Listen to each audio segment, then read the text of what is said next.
Hello everybody, this is Hybrid, and today I'll be reviewing Action Comics number 11. So, let's begin. First page, you have a alien kind of, well, basically an alien, but they go by Metallic, and Metallic with a spelled Metalek. So they're destroying, or that's destroying a building and basically a few other cities. We don't know what it's after yet though, but anyways, Superman stops it. But in the process, a lot of property damage occurs. So Superman fixes the property damage. Then also we see this firefighter with weird eyes. We later learn that he is also another one of those aliens. But yeah, so Superman then goes to basically stop a fire. It turns out he's made a new identity for himself since he killed off Clark Kent, and the identity is known as Johnny Clark, which I guess is kind of original, but not really. So he says that he came from Keystone Fire Department, and now he's come to Metropolis's fire department. So that's kind of story there. But then we go to Superman.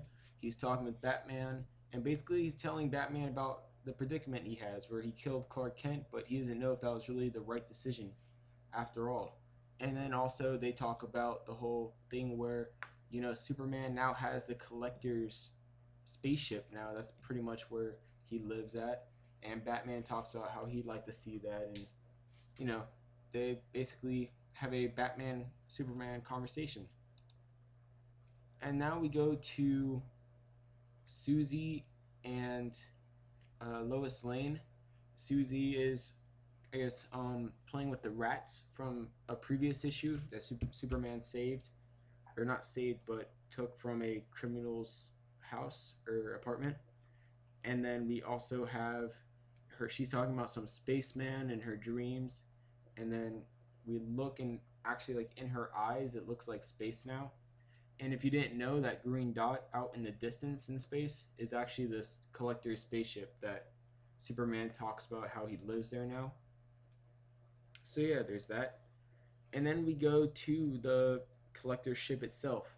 I'm assuming they're replacing the Fortress of Solitude with this. I'm not all that excited about that because the Fortress of Solitude to me is one of those key things about Superman that a lot of people know. But who knows? Maybe it'll, I guess, I don't know, maybe this will somehow come to Earth or something and then become the fortress we all traditionally knew and love.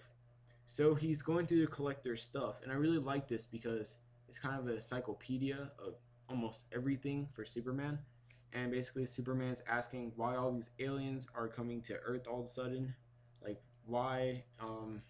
Anyways, he's asking other questions about this unstoppable force that's supposed to come called the magnitude, or multitude, sorry. So there's that. And then we go down back to Metropolis, and the spaceman is there, and he's also called the Blake Farm Ghost. That's what other people called him when they thought he might have been Superman.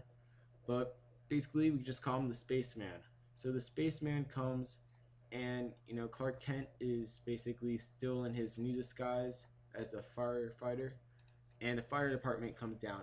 But as it turns out, that the fireman from earlier that I said was also another alien.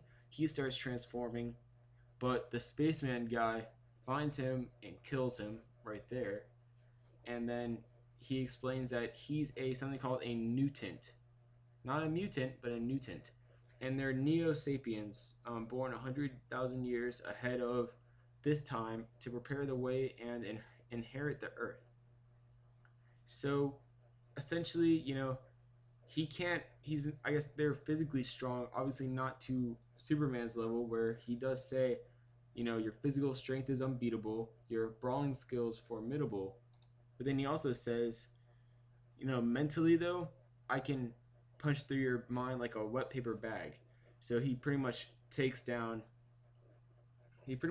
Superman mentally. You could say he orders the citizens of Metropolis to attack Superman while also causing mental pain towards Superman. So this should be interesting how this turns out. But he is a forward-lobed post-human brain augmented person with a super ESP technology. So that's interesting. And that's the end of the main issue. We also have a little kind of extra thing where it's one person, or I think, yeah, basically somebody out of town, not from Metropolis, is coming to Metropolis and he wants to go to basically kind of where he wants to buy a Superman shirt. And the guy's charging $25 and he's like, why is it so much money? And the guy explains, well, this is where Superman originally bought his shirts. He tells a story. We don't know if it's true or not, but if it is true, that's kind of interesting. And yeah, so Superman stops a robbery at the store as well, and he orders about 50 designs, 30 in blue, 10 in white, and 10 in red. Patriotic much? And yeah, so that's kind of the story. So, but they end up not buying it mostly because of the fact that every single store is claiming to have genuine and authentic Superman shirts. But yeah, that's the end of the issue. This is Hybrid, and I guess I'll get to scoring it now. Okay, so for the art, I give a 4 out of 5, and the plot, I give a 4 out of 5. The writing, I give a 4 out of 5. The characters, I give a 4 out of 5, and the entertainment / enjoyment of this, I guess, issue, I give it 8 out of 10. And let me just explain why really quickly. The reason why is because I did enjoy the art. I really had no issues with the art, but I feel like I've seen better art in Action Comics so far. So I'm kind of wondering why they seemingly, like, maybe they were rushed with it. I've heard that DC's been rushing a lot of the New 52 issues, and some writers have complained about that. But besides that, I really have nothing to complain about there. Then plot wise, I did enjoy the plot. So I did find the whole Clark Kent making, or Superman making, a new alter ego kind of dumb, especially when he says that, Superman is needed more and more. That's one of the reasons why he killed Clark Kent, and also he kind of outlived Clark Kent. So to me, it makes no sense that he would make another alter ego, but hopefully they explain that more later on. Writing, I give a 4 out of 5. I did enjoy the writing. I really did like the whole conversation with Batman and Superman. But besides that, I really didn't like it. But I felt like also, as I said, with the art, I've seen better. Then for enjoyment / entertainment of the issue, I did enjoy the issue a lot, but not as much as I've enjoyed other Action Comics issues. I feel like they've really slowed the pace down, which might be a good thing in the long run. But with the whole new emergence of the multitude, I'm really looking forward to that. We'll see what they do later on with the future. So this is Hybrid. I give it overall a 80%. And it's not a bad issue. I recommend you read it though, but you don't have to read it if you're going by my pure recommendations. So yeah, I'm going to get on to reviewing either Earth 2 or, let's see, I'm either going to review Earth 2 or Smallville. So stay tuned for that.